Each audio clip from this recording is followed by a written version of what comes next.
ఆంధ్రప్రదేశ్ శాసనసభలో దేవాదాయ శాఖ పరిధిలోని ఆలయాల్లో అర్చకులు, వేద పండితులు, ప్రచారికుల నియామకాలపై ఎదురైన ప్రశ్నలకు దేవాదాయ శాఖ మంత్రి ఆనం రామనారాయణ రెడ్డి విస్తృతమైన వివరణ ఇచ్చారు.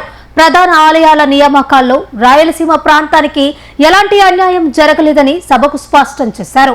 మొత్తం ప్రకటించిన 344 పోస్టుల్లో దాదాపు 172 పోస్టులను రాయలసీమ పరిధిలోని ప్రధాన ఆలయాల్లోనే భర్తీ చేస్తున్నామని తెలిపారు.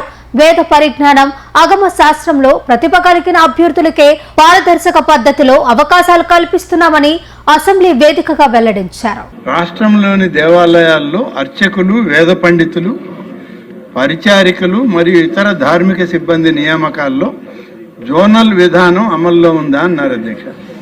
లేదండి అని చెప్పాను అధ్యక్ష. రెండవ బి ప్రశ్న, ప్రధాన దేవాలయాల్లో నియామకాల్లో రాయలసీమ ప్రాంతానికి అర్చకులు, వేద పండితులకు అన్యాయం జరుగుతున్నట్లు ప్రభుత్వం దృష్టికి వచ్చిందా అన్నారు అధ్యక్ష. ఇవాళ 344 పోస్టులు ప్రకటించుంటే 172 పోస్టుల్ని రాయలసీమలో ఉన్నటువంటి ప్రధాన ఆలయాల్లోనే ఫిలప్ చేస్తున్నాం అధ్యక్ష.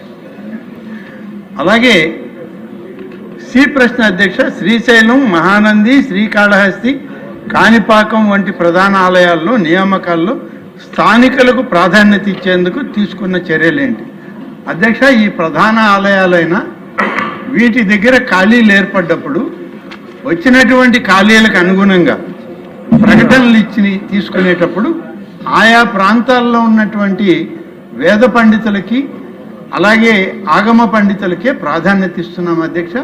దానిలో ఏ ప్రాంతం వాళ్ళు అనే దానికన్నా పూర్తి మెరిట్లో చేయడం జరుగుతుంది అధ్యక్ష. ఈ మధ్యకాలంలో ఒక 15 మరి అర్చకులు, వేద పండితుల యొక్క పోస్టులు ఫిలప్ చేయాల్సి వస్తే దానికి రాష్ట్రంలో ఉన్నటువంటి ప్రధాన ఆలయాల్లో ఉన్నటువంటి ఆగమ పండితులను, వేద పండితులనే కమిటీ సభ్యులుగా వేసి తద్వారా వాళ్ళ ద్వారానే ఇంటర్వ్యూలు జరిపి ఈ 15 మందిని సెలెక్ట్ చేస్తే అధ్యక్ష 1400 చిల్లర మంది ఇంటర్వ్యూకి వస్తే 15 మందిని సెలెక్ట్ చేస్తే ఎవరికి తీసుకోవడం లేదు అధ్యక్ష. 0.1, 0.2 మార్కుల్లో వాళ్ళని సెలెక్ట్ చేయాల్సిన పరిస్థితి ఏర్పడింది అధ్యక్ష.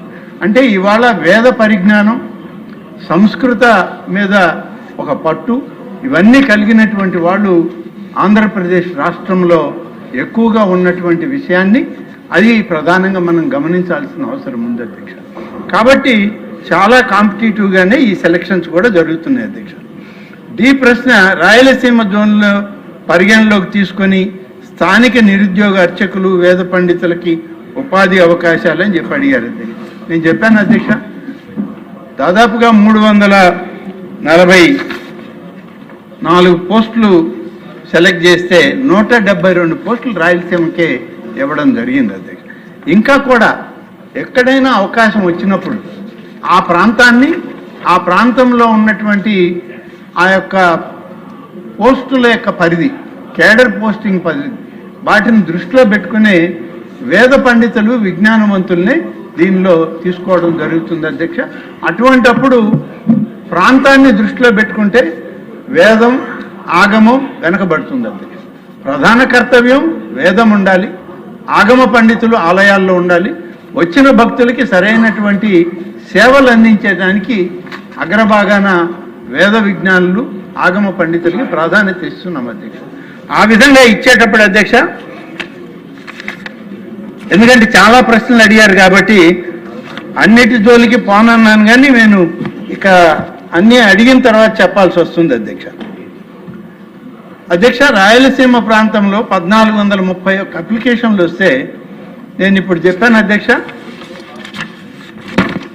172 ఖాళీలని రాయలసీమ వాసులకే సెలక్షన్లో వచ్చింది.